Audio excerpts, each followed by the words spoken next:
Concept Primer. The Liquid Mind Understanding Manolaya and Manonasa-CON. The Judge's Seat. A neutral approach to enlightenment. You are here to adjudicate the mechanics of your own liberation.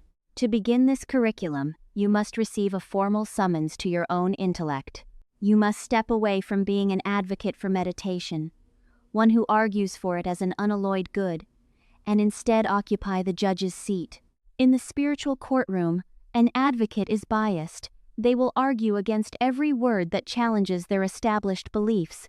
Sri Bhagavath suggests that your very attachment to meditation is the evidence of a frozen mind that prevents you from being a neutral observer. To find the enlightenment we seek, we must objectively weigh the provocative claim that one must eventually give up meditation to achieve the natural state. We are not here to justify our practices, but to weigh the evidence of the mind's architecture. With the judge's gavel down and a neutral mind established, we must now examine the two architectures through which the mind operates, the frozen and the liquid. 2. Manolaya versus Manonasa. The ice and the water. The Sanskrit scriptures categorize the mind's functioning into two distinct states, Manolaya and Manonasa. While these terms may seem abstract, they describe the literal transition from artificial effort to natural flow. Concept name, literal translation, the physical analogy. Common examples: Manolaya integration, joining, union. Frozen ice, a temporary solid state where the mind is fixed by effort. Deep focus, meditation, samadhi trance, or deep sleep.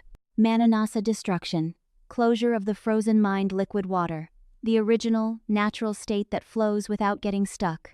The natural state, childhood innocence, the actionless inner state of a sage. The utility of flow times Manolaya, the frozen state.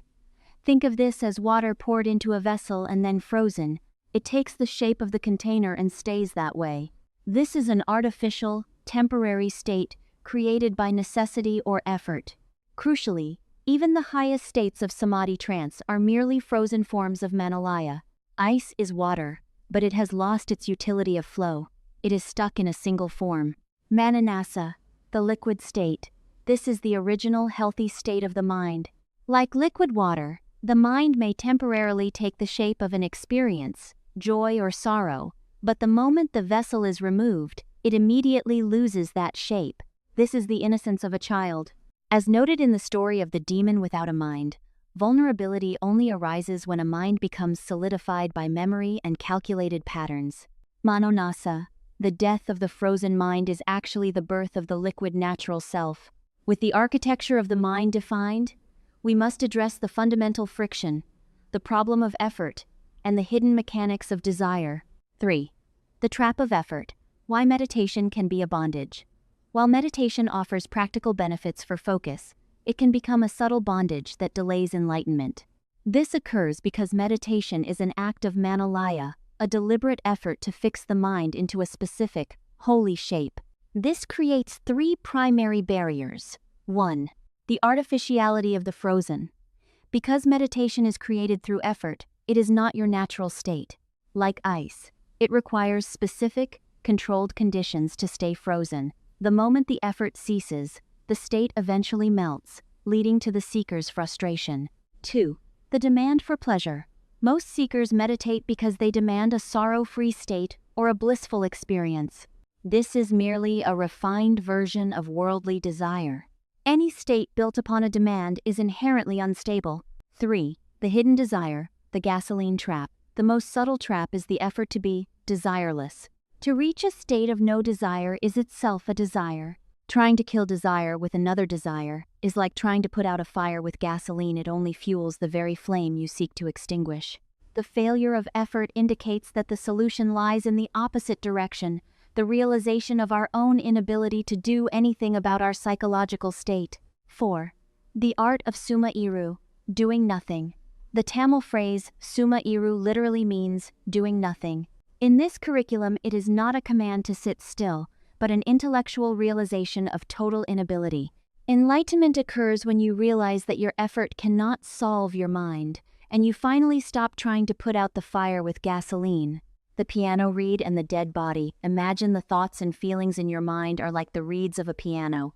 The sound is already over, When a thought or feeling arises, the sound, it is a completed event.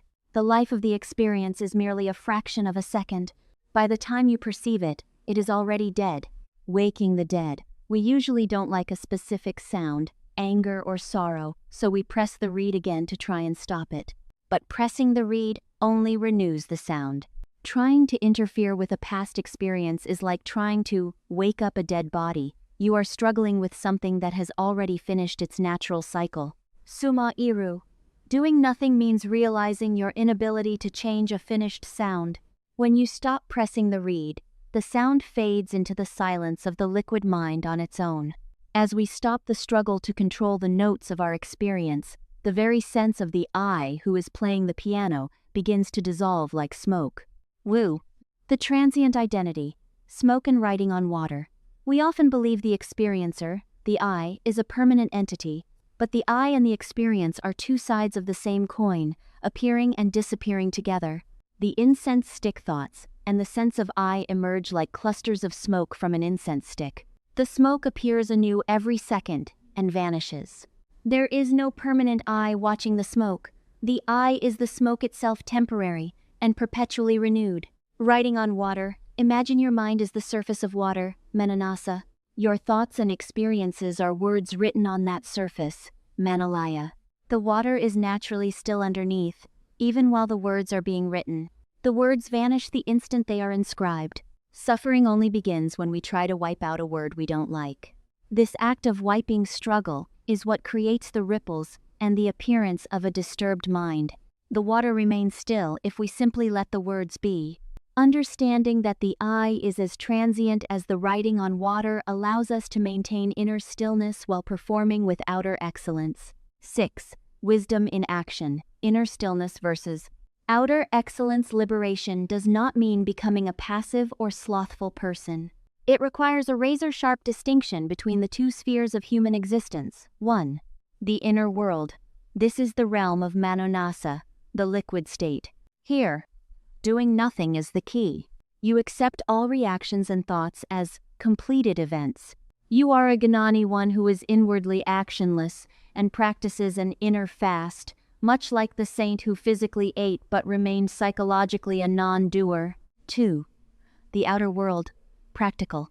This is the realm of Manolaya, the integrated state. Here, meditation is essential. This is karma yoga, using focus, planning, and expert attention to achieve success in your career and duties. The complete man is one who is a Gnani, inwardly a non-doer who accepts the transient writing on water, but a yogi, outwardly a meditative expert who acts with precision in the world. This reinforces that enlightenment is not a mysterious achievement, but a simple, accessible shift in understanding. 7. Summary of insights for the aspiring learner. To achieve the liquid state of mind, internalize these 3 core takeaways. Accept your inability. Realize that you cannot fix your mind through effort. Sincere acceptance of your psychological ignorance and inability is the only gate to the state of Manonasa. Recognize the dead experience. Every thought or feeling is a completed event by the time you notice it. It lasts only a fraction of a second. Stop pressing the reed to fix the past. It is already over. Practice the inner fast. Be a yogi in your profession, focused and integrated, but a Gnani in your psyche, actionless and free from struggle. Allow your inner world to remain like water, taking shapes and losing them instantly.